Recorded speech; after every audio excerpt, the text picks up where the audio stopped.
In today's video, I'm going to teach you how to create sprints in Jira. Whether you're a project manager, a developer, or just starting out with Jira, understanding sprints is very important because it helps you organize work in short, focused cycles and improve team productivity. Let's get into it.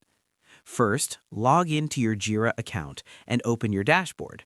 This is the main area where all your projects, tasks, and updates are managed. From here, you can access everything you need to control your workflow. Now, look at the left-hand sidebar where your projects are listed. Choose the project you want to work on. Next to the project name, you'll see 3 dots. Click on those 3 dots to open a menu with more options. From this menu, select Project Settings.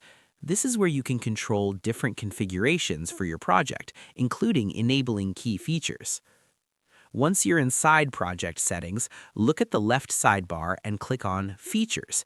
This section lets you turn different Jira functionalities on or off depending on your needs. Now, scroll down until you find the option called Sprints. When you locate it, simply toggle it on. This activates sprint functionality for your project and allows your team to start working with agile sprint cycles.